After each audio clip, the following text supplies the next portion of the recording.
¿Qué hacer para que la acción de tutela sea favorable? Esa es una de las preguntas que me hacen muchos estudiantes, muchos profesionales y muchas personas. ¿Qué ocurre? Un informe de la rama judicial del año pasado, del 2023, revela que de 841,000 acciones de tutela, solo fueron admitidas o concedidas un promedio de 46,1% y que fueron negadas aproximadamente un 33,1%. Es decir, que ese 33,1% equivale a un promedio a 280,000 acciones de tutela que fueron concedidas. ¿Qué está ocurriendo? ¿Por qué la acción de tutela es negada? Son varias razones. Para poder dar las explicaciones, primero tenemos que saber qué es la acción de tutela y qué es lo que regula, qué es lo que ampara la acción de tutela. La acción de tutela, pues, es una acción pública que tutela los derechos fundamentales de las personas cuando quiera que son amenazados o son vulnerados por personas públicas, autoridades públicas o personas particulares. ¿Cuáles particulares? Los particulares que se encargan de la prestación de servicios públicos o aquellos particulares que de alguna forma tienen una relación de superioridad frente al particular. Frente a esas autoridades y frente a esos particulares procede la acción de tutela. Ahora bien, ¿cuáles son esos derechos fundamentales que ampara la tutela? Uno de ellos es el derecho a la vida, el derecho a la igualdad, el derecho a la educación, el derecho al debido proceso, el derecho a la justicia, el derecho a la tutela efectiva. Son muchos los derechos fundamentales. ¿Y quiénes pueden accionar? Pues pueden accionar la persona directamente afectada o lo puede hacer a través de un apoderado. Pero también pueden hacerlo personas en calidad de agente oficioso. ¿Cómo así? Son aquellas personas que a pesar de no tener afectado un derecho fundamental, observan que hay una persona que tiene un derecho fundamental afectado y que no puede ejercer la acción de tutela directamente.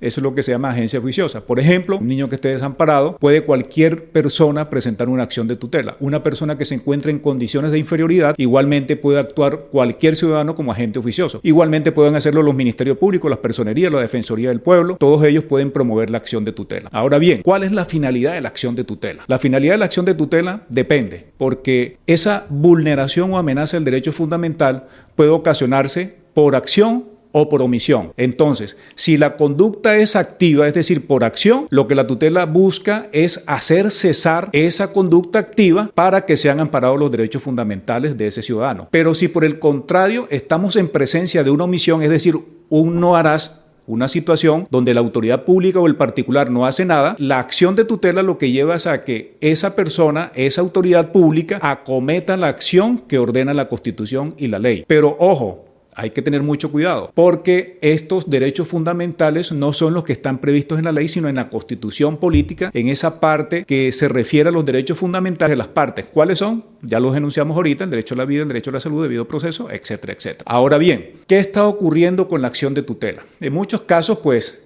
lamentablemente o cuando se presenta una acción de tutela, simplemente se hace referencia a una cantidad de enunciados, a precedentes de las altas cortes, y todo eso está bien. Pero aquí lo que más interesa es lo siguiente. Primero, si efectivamente la persona que presenta la acción de tutela tiene la legitimación para actuar. ¿Cómo así? Lo que acabamos de decir. El directamente afectado o su apoderado, porque si alguien actúa en representación de otro, debe presentar un poder, y muchas veces ocurre que no presentan poder, sino que actúan sin necesidad de el poder, porque consideran que la acción de tutela, dado su carácter simple, pues no presentan ningún tipo de prueba de acreditación del poder. Dos, puede ocurrir también que no se verifiquen bien los hechos que son objeto de la conducta. Aquí es importante que haya una trazabilidad muy detallada, no hay necesidad de expresar muchas razones, de divagar mucho, sino sencillamente precisar cuáles son los hechos que fundamentan la acción o la omisión de la autoridad pública o particular. 3. Hay que verificar si no existe un medio ordinario para hacer cesar esa posible vulneración o amenaza de los derechos fundamentales. ¿Eso a qué se refiere? Hombre, la acción de tutela tiene un carácter residual, subsidiario y excepcional. ¿Qué significa eso? Que si no se presenta un mecanismo ordinario que establece la ley, por ejemplo un recurso, por ejemplo una solicitud, por ejemplo una reclamación, pues sencillamente la tutela la van a declarar improcedente. Entonces, agote el mecanismo ordinario, salvo que se trate de situaciones donde la persona se encuentre en una evidente amenaza de un perjuicio irremediable. Pero ese perjuicio irremediable hay que acreditarlo, hay que dar unas pruebas para demostrar que la persona se encuentra en una situación de perjuicio irremediable. Y solamente así el juez de tutela puede decir: aquí me probaron que hay una situación de posible perjuicio irremediable, y ante esa situación el juez accede a la tutela y por supuesto ampara los derechos fundamentales. Ahora, puede ocurrir que a pesar de que no hay una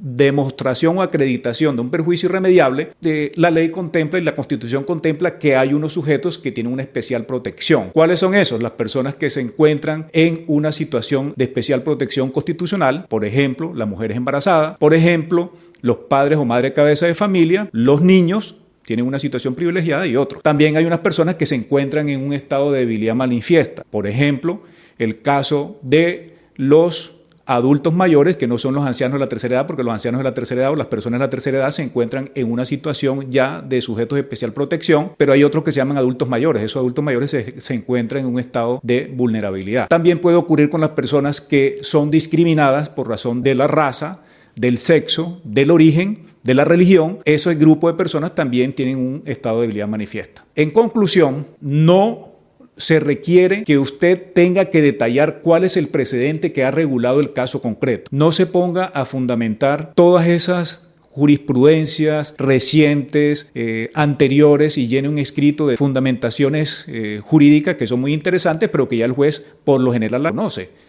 Haga énfasis fundamentalmente en los hechos. Precise en qué consiste la presunta amenaza o vulneración de los derechos fundamentales. Haga un listado concreto de esa calificación jurídica que tienen los derechos fundamentales, porque eso sí es básico, que usted diga el derecho a la salud, el derecho a la educación, el derecho al debido proceso, el derecho a la justicia. Pero adicionalmente, usted tiene que verificar cuáles son las pruebas que fundamentan esos hechos, porque usted puede narrar unos hechos bien detalladamente, pero si no aporta las pruebas, lamentablemente no puede prosperar su acción de tutela. Y por último, diga específicamente de qué manera el juez va a proteger ese derecho fundamental. No puede ser con peticiones abstractas, sino que tienen que estar referidas en específico a esa situación, esa acción o esa omisión que le está generando una amenaza o le está generando una lesión efectiva a sus derechos fundamentales.